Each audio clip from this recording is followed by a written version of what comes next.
country which is borrowing money, we cannot judge the country is growing fast. So how that money is utilized properly and put it into use, that makes a difference. So every country borrows money for its own development, and when I say development, it is a continuous process. So every country, whether it is rich or poor, they are borrowing money for their developmental activities. So countries borrow one way or another from internal as well as external resources. Of course, plenty of countries have shown their results by borrowing money from overseas. Earlier, there was high level of public debt, which was imminent for any country because development is directly dependent on the source and money.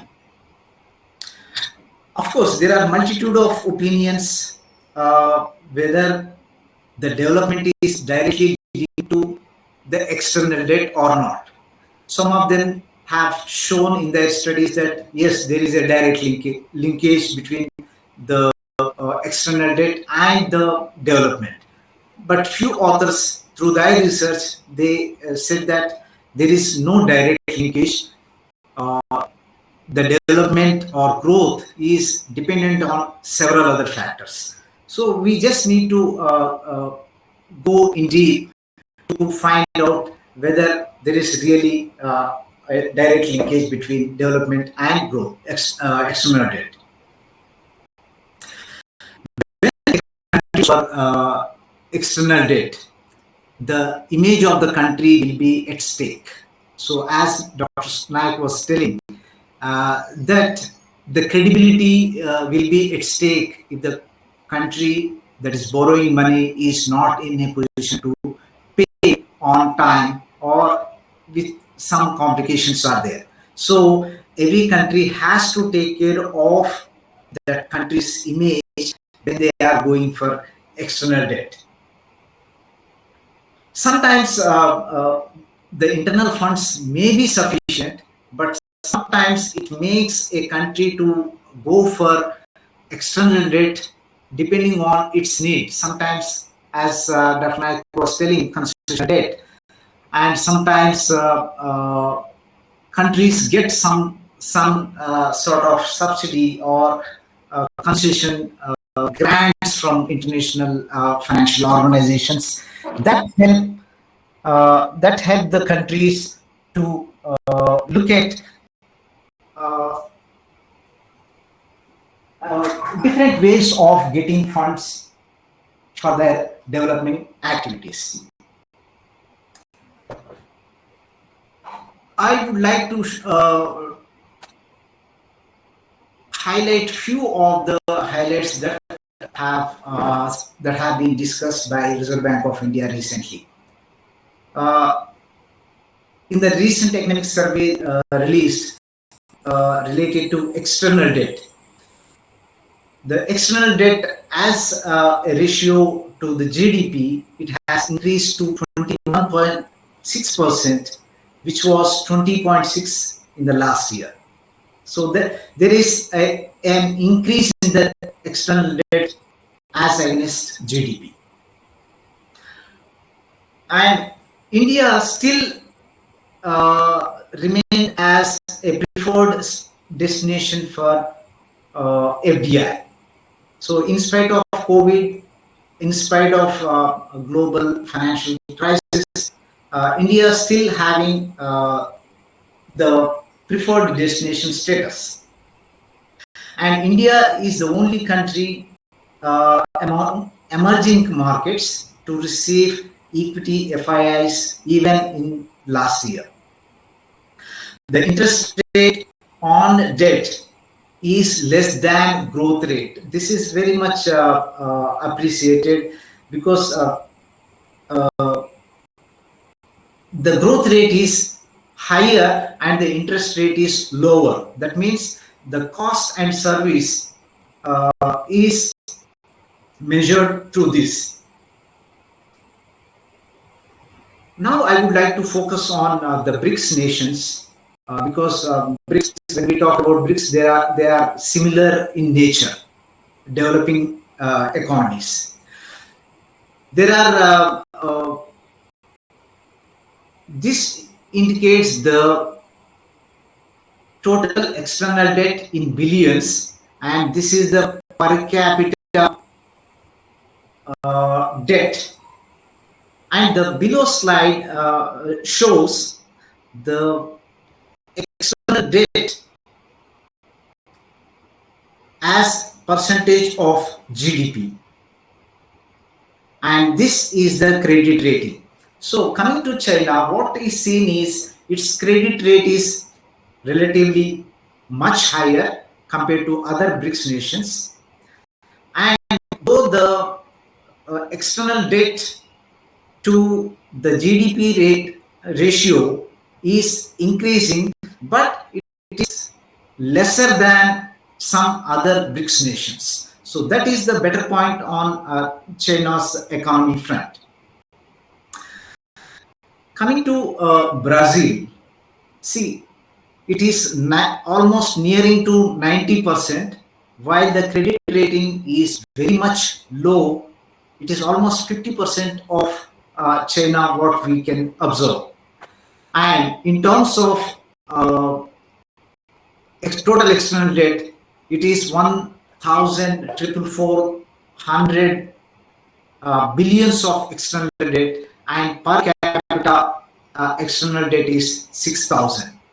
So the thing need to be observed here is the external debt in the case of Brazil is very much higher, and its credit rating, the credit rating given to this country is very low. Coming to Russia, its GDP is similar to that of Brazil, but its credit rating relatively higher. And if you look at the external debt as against GDP, it is very low. So this is the major point that can be seen in the case of Russia. So while Brazil and China are showing an increasing trend, Russia shows a decreasing trend. However, there is a slow increasing trend, but that increasing trend is very minimal. Coming to South Africa, again, external debt as against GDP is 83, so which is very high, and but still the credit rate of this country is very low. And in terms of external debt in absolute terms, it is very low, but compared to GDP, it seems very high. And coming back to India, yeah, this is the GDP. So it is almost double that of Brazil. But coming to the trend of external debt against GDP, it has increased, it has decreased in the past few years, and more or less it is maintaining some consistency in the last 2-3 years. So it is a point to be noted that the country is able to manage its external debt. This is what we can able to observe from this. And coming to the credit rating, after China, I mean, this credit rating is more or less equal to that of Russia, but higher than Brazil and South Africa. So, coming to credit rating in the BRICS nations, yeah, India is at a better position, and we can say India's economy is looking not much, but it's looking better compared to other BRICS nations. So this is India versus other BRICS nations. Why I have taken is because India's nature is more relative and more related to that of these countries. So a comparative analysis has been shown here. Coming to external debt of India. So these are some provisional figures are there, some are provisional revised figures are there. But as the data appearing on Reserve Bank, these figures have been taken. So these are the figures which, of course, they are increasing, but not a steep increase or steep decrease. So there is a gradual increase that we can see. Say here, there is an increase, but not that much. So in absolute terms, there is an increase in the external debt, and here, if you look at sorry.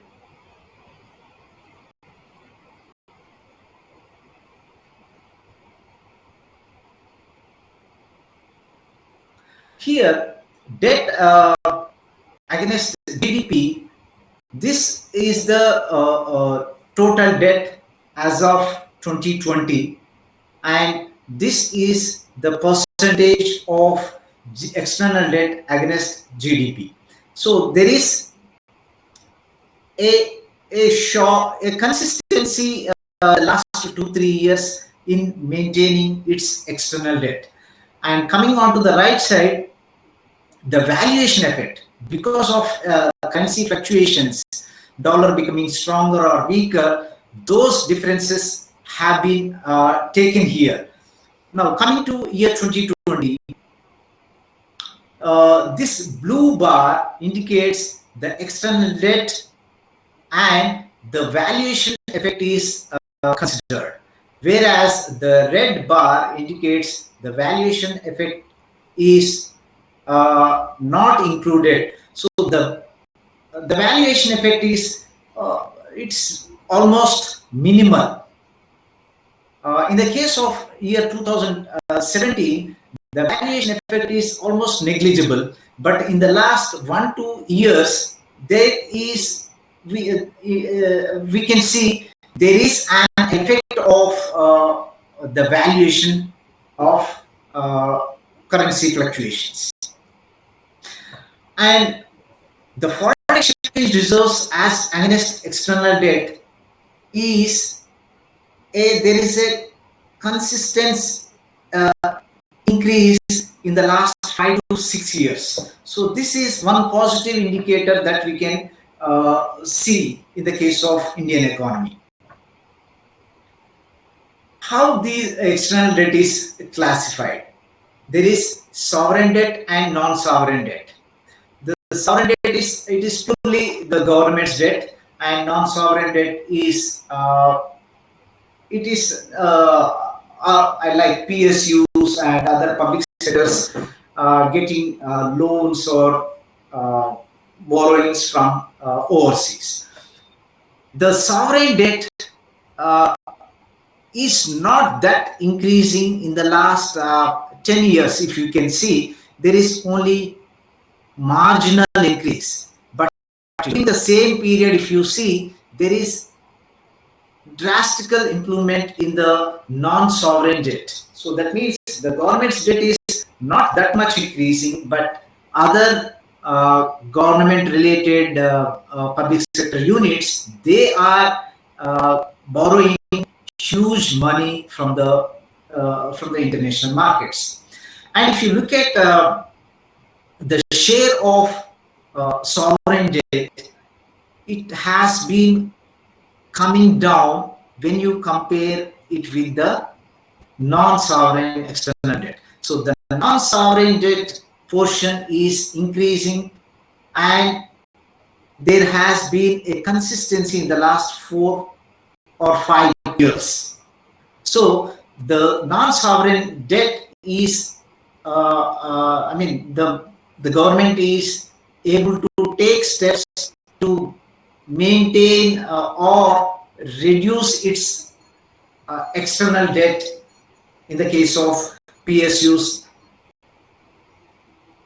And coming to the external assistance and commercial borrowings, external assistance comes from World Bank and IMFs and other financial institutions, international financial institutions. That comes in grants and concessions. The share of those external assistance is coming down, but again in the last 2-3 years there is a constant position, while the external commercial borrowings have been increasing in the recent years. So when I say external commercial borrowings, though borrowings done by banks and other PSUs, so their borrowings have been increased. And if you look at here you can see there is steep increase in the private sector borrowings in the last 1 year. If you look at 1998 and this is 2020, so in the last 20 years, if you see, there is a huge increase in the external debt from the financial sector and the private sectors. But in the case of public sector, there is a decrease. So this is showing that there is some amount of control on the sovereign debt. That is that indicates that there is a strong determination from government point to reduce its external debt. But the thing is that it is not in a position to control. But this is 22 years data. So there are Congress government, other governments. So we cannot directly attribute this policy decisions or the results to any particular governments. Then coming to sovereign and non-sovereign, in the last 4 years, there is a little increase in 2018, but after that, so there is a decrease. So I have been telling that there is a constant decrease in external borrowings of the government, while the non-sovereign debts, there is a continuous increase. And as we have seen in the previous slide also, the commercial borrowings have been increasing. The share of commercial borrowings, external commercial borrowings have been increasing. And coming to the external stock and the commercial borrowings, these commercial borrowings are almost 30% of the total external debt. So the remaining are external stocks and other concessional borrowings, grants, all. So the commercial borrowings itself is carrying 30% of the total debt.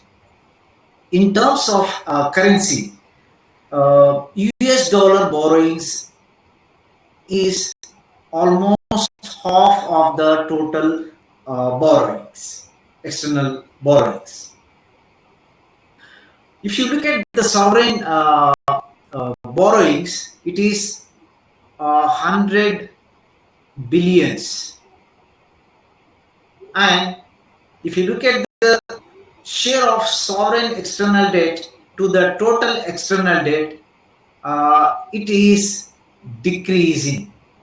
So there is a clear control from the government that they are able to reduce down their external borrowings. So now look at the external assistance and the the total external debt. The bilateral debt, which Dr. Nayak was also was talking about this in his slide. The balance bilateral debt as percentage of government account debt and multilateral debt percentage as government account debt. They are moving little opposite. While the bilateral debt, it is increasing the percentage, the share of bilateral debt. That means it is between the country to country. The share of it is increasing, while the share of debt from international financial institutions, it is coming down. And the sovereign external debt, the external debt on government under external assistance, though it is increasing in absolute terms or little constant in the last 2-3 years, but if you look at the trend, it is coming down as compared to the total external debt. And if you look at the service payments is increasing while the sovereign debt is decreasing. So this is the principal payments versus the interest payments. The principal payments are increasing, but the percentage wise it is decreasing. On the other hand, the interest payments, it is increasing while its share is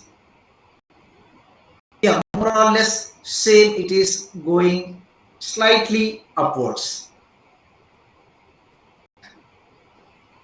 Now, if the total service payments is around 41.8 billions,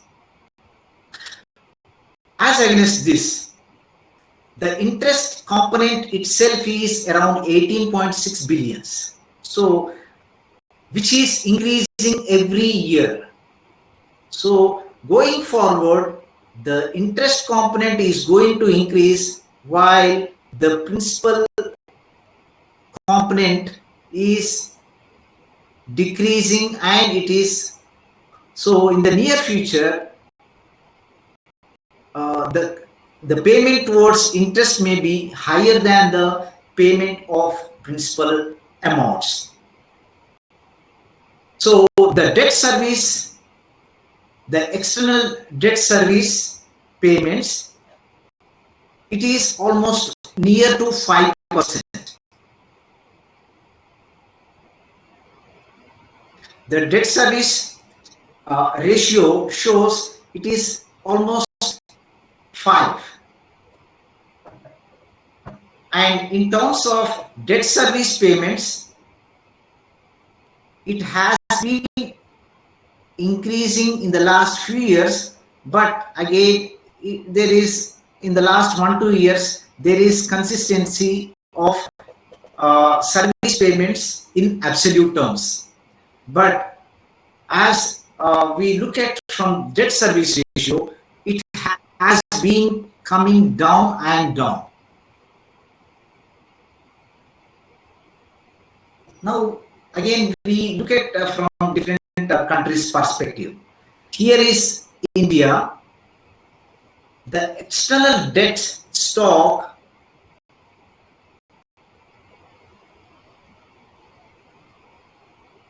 so when I say external debt stock, it is the money. I will get it back. So let me go through the share of long-term debt. The long-term debt for India, it is almost 80%. while the short-term share of external debt is 20. So our borrowings are more for the long-term usage and long-term development plans. Now,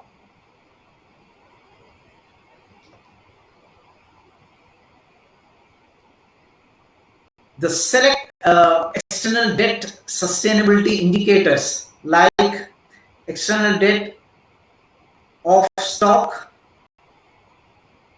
and reserves and short-term to external debt. These are the few indicators that I could get from the Reserve Bank website. The reserves to external debt is coming down. This is one situation which is alarming when you look at from the external debt.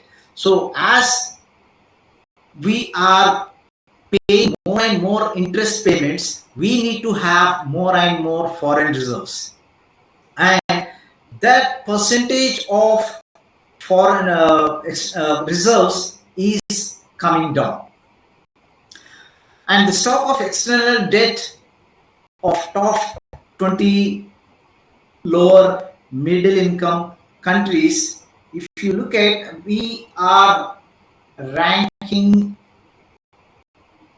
here. So the external debt, this is taken in 2018. So if we are considering as lower and middle income countries, then we are on a better side.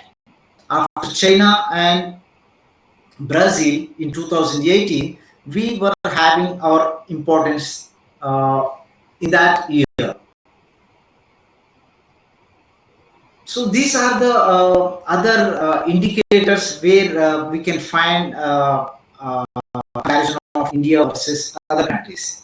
Now, if you look at this slide, where India, the ratio of external debt to GDP, it is almost moving little up and down flat, not like other countries, either there is a sharp increase or sharp decrease.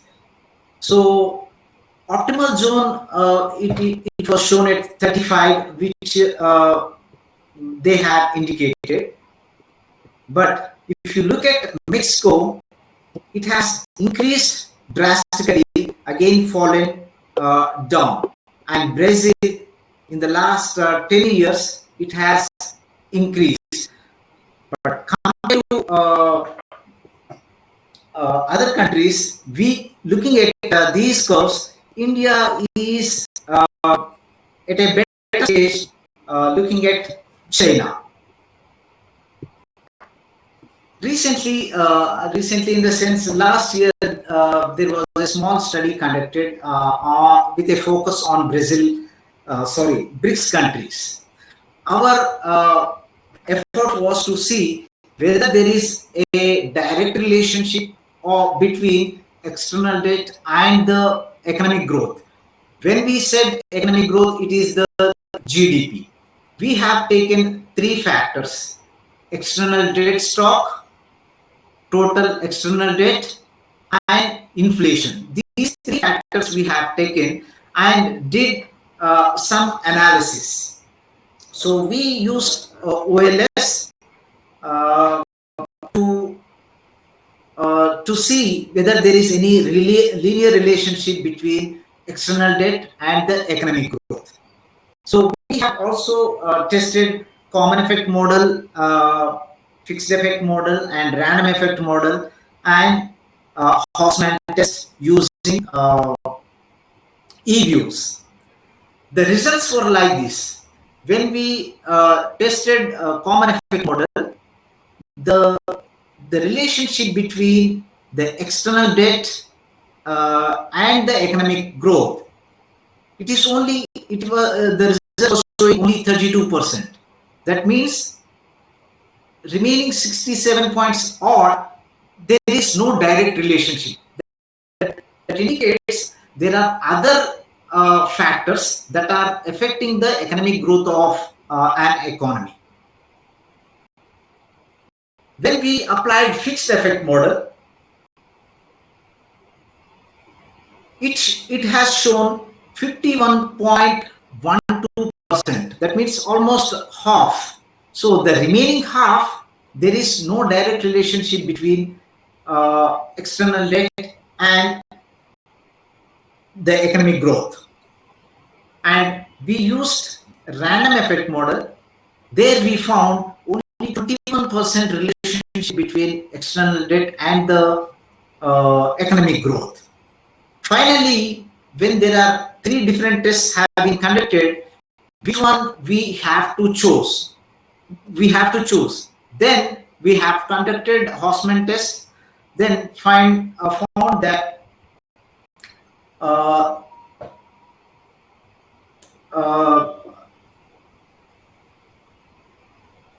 random effect has to be chosen, which shows that there is no direct relationship between external debt and the economic growth. So that study has concluded that based on the Hausman test, there is no direct relationship between external debt and the economic growth. So future research may have to include few more factors to be tested so that a clear picture can be drawn which factor is more directly affecting to the economic development. This is what we did a small study last year, maybe end of last year.